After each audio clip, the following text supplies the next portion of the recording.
Gündelik hayatta konuştuğumuz hemen hemen her şeyin yalan, bu videoda konuşacağımız şeyin en gerçek olduğu konudayız. Konumuz bugün enflasyon. Açıklanan rakamları ve gerçekte olanları size dilim döndüğünce anlatmaya çalışacağım. Niye bu kadar önemsiyorum bu konuyu? Çünkü kafanızdaki soru işareti dolarsa o soru işaretine vereceğiniz cevap aslında bugün konuşacaklarımızla. Altınsa yine öyle. Borsayı düşünüyorsanız yine öyle. Ev, araba düşünüyorsanız yine öyle. Hepsinden önemlisi ben nasıl hayatta kalacağım, tenceremi nasıl dolduracağım diye endişe duyuyorsanız asıl konuşmamız gereken konu enflasyon. Ben konuya başlarken öncelikle birkaç kez dile getirdim, tekrar dile getireyim. Sabit maaşlı çalışanlara, sabit gelir düzeyindeki insanlar için gerçekten durum çok zor ve önümüzdeki günlerde daha da zor olacak. Hemen hemen her gece yastığa kafamı koyduğum zaman bunu düşünüyorum. Ya sabit gelir düzeyinde bir insan olsaydım? Kaç para maaş aldığınız önemli değil. İşçi olabilirsiniz, memur olabilirsiniz. Eğer geliriniz sabitse, aylık düzenli sabit ücreti alıyorsanız maalesef her gün eriyen bir maaş alıyorsunuz demektir. Kaç para aldığınız önemli değil. Aldığınız boyutta, maaşınızın büyüklüğü boyutunda eriyor. Ona göre giderleriniz var. O giderleriniz her gün biraz daha büyüyor. Fakat maaşınız ona paralel büyümüyor ve büyümeyecek. Büyümemesi için bir de ekstra özen gösterenler var. Bu videoda onu da konuşacağız. Ekstra özen nasıl gösteriliyor diye. Öncelikle hepiniz hoş geldiniz. Bu videoda duyacağınız gerçekler eğer hoşunuza gidiyorsa videoyu beğenip sosyal medyalarınızda paylaşmanızı rica edeceğim sizden. Kanala abone değilseniz abone olup bildirim zilini de açmayı unutmayın.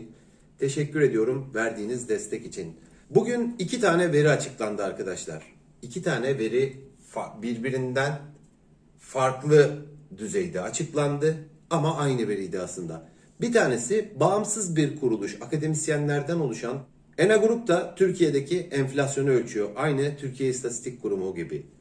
Fakat ENA Grup sabah kendi hesapladığı oranı %9'un üzerinde açıkladı aylık olarak. Buna paralel biraz daha bekledik ve akabinde TÜİK'ten bir rakam geldi, %3 küsür. Totale baktığınız zaman ENA Grup diyor ki %50'nin üzerinde bir enflasyon var son 12 ayda. TÜİK diyor ki enflasyon %21, %22 düzeyinde. Bu videoda biraz şeyi anlamaya çalışacağız. Bunlardan hangisi doğru ya da hangisi doğruya daha yakın? Neye dayanmamız gerektiğini anlatacağım. Kararı siz verin. Ben öyle düşünüyorum ki Türkiye İstatistik Kurumu gerçek enflasyonu değil, gönlünden geçen enflasyonu açıklıyor her ay. Bunun başka bir açıklaması olamaz. Aranızda varsa bu verilen rakamların, TÜİK tarafından verilen rakamların doğru olduğunu düşünen ne olur beni de aydınlatsın. Bu videonun açıklama kısmında istediğiniz gibi yorum yazabiliyorsunuz. Deyin ki bence TÜİK doğru hesaplıyordur şu nedenlerle. Ya da işte bana matematiksel olarak verileri koyun. Yani fiyatının artmadığını düşündüğünüz bir ürün var mı diye sormuştum geçen birkaç video önce. Oraya yanıt olarak sadece 2 şey duyabildim. Tabii bu biraz izahı olmayan şeylerin mizahı olur açıklamasıyla da geliyor bu. Bir market poşeti ücretli olduğu günden bu yana fiyatı hiç değişmedi. Bir de muz dediler. Muzun da kendine özgü sebepleri var. Onun da fiyatı değişmedi. Ha bir de limon var. Limonda da ekstra durumlar var. Mustafa Yılmaz kanalında anlatmıştım. Bunun dışında fiyatı değişmeyen ya da düşen herhangi bir ürün söyleyemedi kimse. Maalesef gerçeği de yansıtmıyor zaten eğer söylerlerse. Şöyle düşünün. Sadece sene başından bu yana dolar TL çaprazı %83 değerlendi.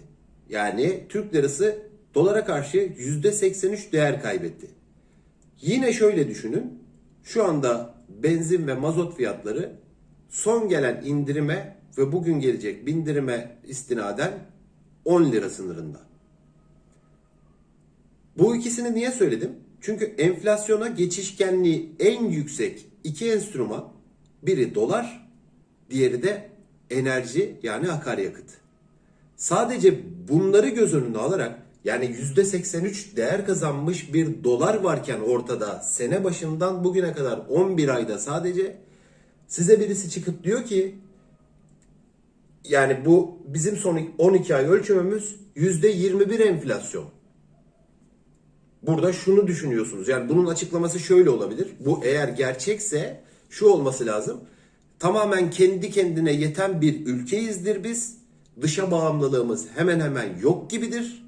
Hiçbir şeyi ithal etmiyoruzdur. Hiçbir şeye dışarıya para ödemiyoruzdur.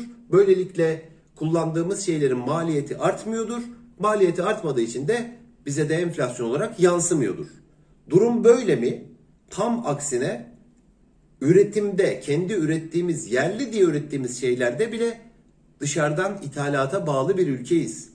Kullandığımız her şey, benim önümde duran laptop'tan tutun da şu anda videoyu çektiğimiz kameraya, telefona kadar her şey dışarıdan geliyor.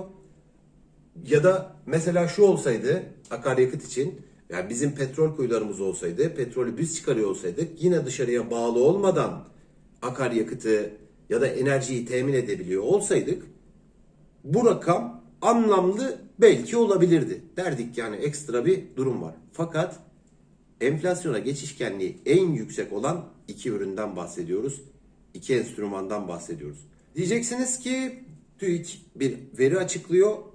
Doğru ya da değil, bizi niye bağlar ya da bağlamalı mı? Bizi şöyle bağlar. Çünkü sabit gelirli insanların maaşlarına oluşacak zam işte o TÜİK'in belirlediği rakamlara göre hesaplanacak ya da belirlenecek. Hatta onu da şöyle yapacaklar. Yani TÜİK diyor ki bu sene senelik enflasyonumuz bizim %20, %22 ama biz önümüzdeki dönemde hedef enflasyon olarak bir sonraki yılda 10-15 görüyoruz. O yüzden de maaşları bu oranda zamlandıracağız. İşte TÜİK'in açıkladığı veri bu yüzden çok önemli. TÜİK'in açıkladığı bu veri gerçekte olan enflasyon karşısında insanları, özellikle asgari ücretliyi, işçiyi, memuru maalesef bu şartlara ezdirecek. Başka ne önemi var? Başka şu önemi var. Buna göre kabul edilen rakam %20, %21 iken ya da 21, 22 iken Merkez Bankası'nın fonlama yaptığı politika faizi %16 düzeyinde.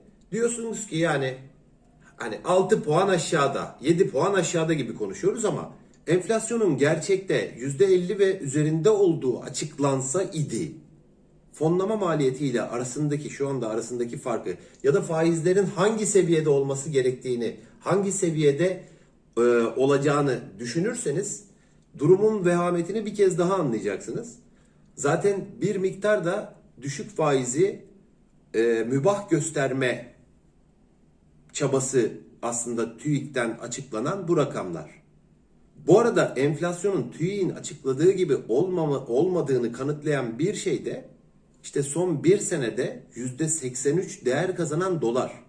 İşte insanlar 16'lık faizin gerçekçi ve sürdürülebilir olmadığını düşündükleri için, bu insanlar dediğim Türkiye'deki insanlar da değil, yabancı yatırımcı, parayı buraya getirecek adam, o da o enflasyonun doğru olduğuna inanmadığı için diyor ki ben Türkiye'ye getirsem, yatırımımı orada yapsam Türk lirası cinsinden, bugün 100 bin dolarla, anlayabilmeniz için söylüyorum, 100 bin dolarla gelsem, Türk lirasına dönsem ve orada bir yatırım yapsam, politika faizi %16, buna paralel olarak benim yaptığım yatırım %20, %25 prim yapsa, yani şeyin üzerinde, enflasyonun da üzerinde bir geliri göze alsam dahi, yatırımın geri dönüşünü aldığım gün doları kaç paradan alıp geriye gideceğim diye düşünüp takdir edersiniz ki sene başında %83 daha düşüktü dolar.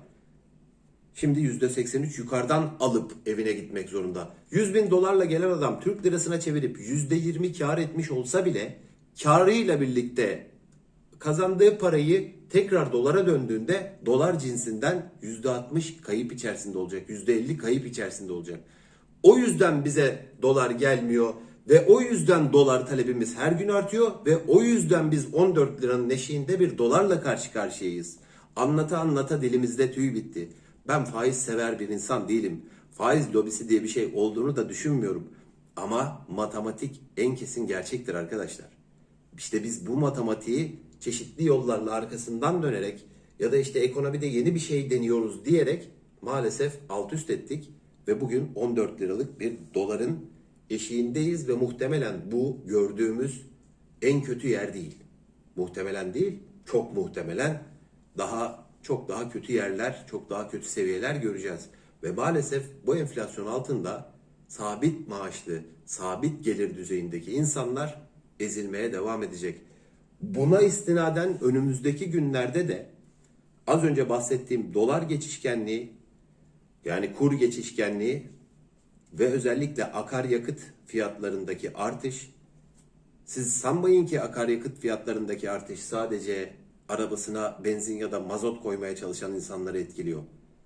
Aldığınız domates var ya, o domates sizin aldığınız markete gelene kadar akaryakıttan ne kadar etkileniyor bir düşünsenize. O yüzden akaryakıt çok önemli. O yüzden geçişkenliği çok yüksek. Ve bunlar nedeniyle bugün fahiş fiyatta sandığınız şeyler aslında yarından çok daha ucuz. Bir tane tabela vardı, bir bakkal. İzahı olmayan şeylerin mizahı olur diyorum ya. Bana sormayın diyor, zammı ben yapmıyorum. Fiyatlarımız bugün pahalı gibi görünüyor olabilir ama yarına göre çok ucuzuz yazmış adam. Ve maalesef mizahi olarak bir şey aktarmaya çalışsa da gerçeklik payı çok yüksek. Dilimde tüy bitti. En çok konuşmamız gereken konu enflasyon diye daha önceki videolarda hala en çok konuşmamız gereken konu enflasyon. Bugün gördüğünüz şeyi enflasyon adı altında anlatabiliyoruz, açıklayabiliyoruz. Buna çok yakında hiperenflasyon diyeceğiz. Ve bu gidişat maalesef büyümemizi de durduracak, piyasayı da durgun hale getirecek. Durağanlık yaşayacağız fiyatlar artarken. Fiyatlar artarken yaşanan durgunluğa enflasyon ya da hiperenflasyon değil, bu kez stagflasyon deniyor ve içinden çıkması çok zor bir bataklık orası. Bir videoda uzun uzun isterseniz stagflasyonu konuşuruz. Şimdi enflasyondan canımız yanıyor. Yarın hiperenflasyondan çok daha fazla canımız yanacak. Eğer böyle gidersek ertesi gün stagflasyonla bir bataklığın içine gireceğiz arkadaşlar. Bunu anlata dilimizde tüy bitti ama maalesef durumu değiştiremiyoruz. Pek bir şey yapamıyoruz. Video yapıp video izletmekten başka pek bir işe yaramıyor. Bu da bizi kahrediyor açıkçası. Bugün bir siyasi partinin lideri Kemal Kılıçdaroğlu bu durumu protesto etmek için anladığım kadarıyla Türkiye İstatistik Kurumu'na gidiyor ve içeri alınmıyor. Soracağım sorular vardır deniyor, diyor ve muhatap alınmıyor. Yani gerçekten hangi partiden olduğunuzun hiçbir önemi yok. Hangi ideolojik görüşten olduğunuzun hiçbir önemi yok. Türkiye Cumhuriyeti vatandaşıysanız o muhalefet partisi başkanının o soruları sormasına izin verilmesi gerektiğini, o soruların cevabını alması gerektiğini destekliyor olmanız gerekiyor. Ben hiçbir partiye ya da hiçbir kişiye özel bir ilgi ya da özel bir sempati duymuyorum. Ama eğer demokratik bir toplumda yaşıyorsak buna izin verilmeli. O da o soruları sormalı ve cevabını almalıydı. Çünkü bu cevaplar bizim merak ettiğimiz, benim vatandaşım olan işçinin, benim vatandaşım olan memurun kaderini belirleyecek sorulardı. O soruları soramadı. Biz de bir yanıt alamadık. Ama şunu söyleyeyim arkadaşlar. Yeniden değerleme oranı %36 küsür. Şu anda bahsedilen son 12 aylık enflasyon %21 küsür. Yani son 12 ayda %83 prim yapmış bir dolar, 10 liraya gelmiş bir akaryakıt fiyatı. Peki maaşlarınıza yüzde kaç zam alacaksınız? Asgari ücret yüzde kaç zamlanacak? Bu konuyla ilgili fikir ve görüşlerinizi aşağıya yazmanızı rica ediyorum. Temkinli olmanızda fayda var çünkü enflasyonist ortama girdik ve bu hızla büyümeye de devam edecek. Gönülden geçen rakamlar bile aylık %3 küsur enflasyon anlatıyor ise bizim durumumuz gerçekten düşündüğünüzden de kötü olabilir. Teşekkür ederim izlediğiniz için. Kanala abone olup videoyu beğenip paylaşmayı unutmayın. Kendinize iyi bakın. Görüşmek üzere.